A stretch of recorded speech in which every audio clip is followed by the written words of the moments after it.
L'extrême droite, qu'elle soit nationaliste ou identitaire, gangrène la démocratie, en même temps qu'elle l'utilise, qu'elle s'insinue dans ses rouages.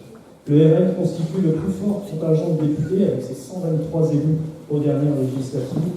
Il compte 2 vice-présidents à l'Assemblée et d'ici sa xénophobie de façon de plus en plus décomplexée. Bon, ça, c'est un petit peu l'image qu'on connaît du RN. Mais aujourd'hui, le RN a ripolliné sa façade. L'arrière-boutique ne menace plus. Il opte pour la stratégie de la cravate et de la dédiabolisation en se présentant comme le défenseur des laissés-pour-compte. Demain, il y a samedi 25 octobre, il y a une association d'extrême droite qui s'appelle La Digue, qui fait parler d'elle partout. Je vois que vous la connaissez aussi, malheureusement ici, qui fait parler d'elle dans notre secteur géographique, à Lorient. Ce sont des tags néo-nazis partout.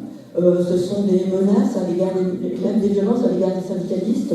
Ça a été un autodafé avec des livres qui ont été volés à la médiathèque de la Lester, les livres progressistes sur l'identité de genre en juin dernier.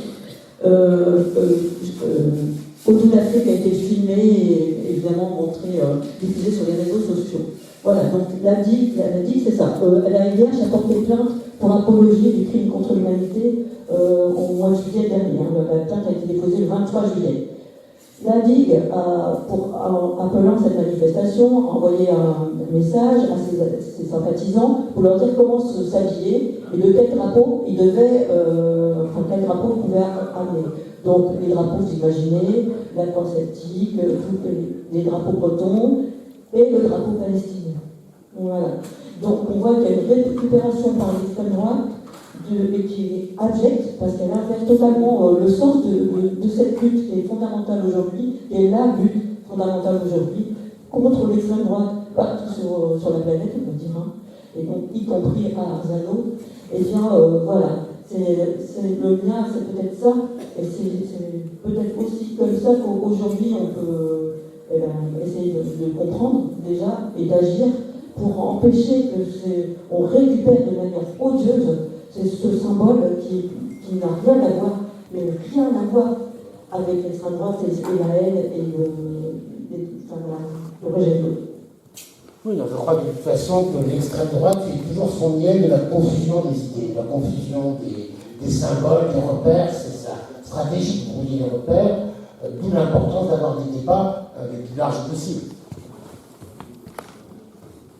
Je voulais simplement dire que pour l'avenir de Palestine, c'est pas indifférent le gouvernement des différents pays, quoi. On le voit déjà avec les États-Unis, on va avoir des difficultés pour le gouvernement français de reconnaître le Palestine. Enfin, l'avenir de Palestine dépend directement de ce qui va arriver dans notre partie du monde aussi. Yasser, et souvenez-vous, il y a 2 ans, qui parlait de la Palestine, qui pouvait en parler? Interdiction de manifs, interdiction de rassemblement. Nous avons eu, sans la présence du RN au niveau du gouvernement, nous avons eu les pires difficultés à faire émerger la conscience qu'il y avait un génocide en cours et achevé, pas tout à fait achevé heureusement, mais en cours sur Gaza. Le danger, il est effectivement présent dans les votes RN dont on vient de nous faire un tableau apocalyptique, de mon point de vue, mais aussi dans la confusion qui a pu régner, qui règne peut-être encore dans certains esprits. Et il va falloir que la gauche utilise ces moyens-là aussi pour les défoncer, parce qu'eux l'utilisent, et à fond. Et à un moment donné, c'est vrai, c'est sympa, c'est bien ce qu'on fait ici. C'est pas là que ça va se passer sur les réseaux. Je sais pas, moi je suis pas un spécialiste, mais si on le fait pas, là effectivement on va être balayé. Absolument terrifiant.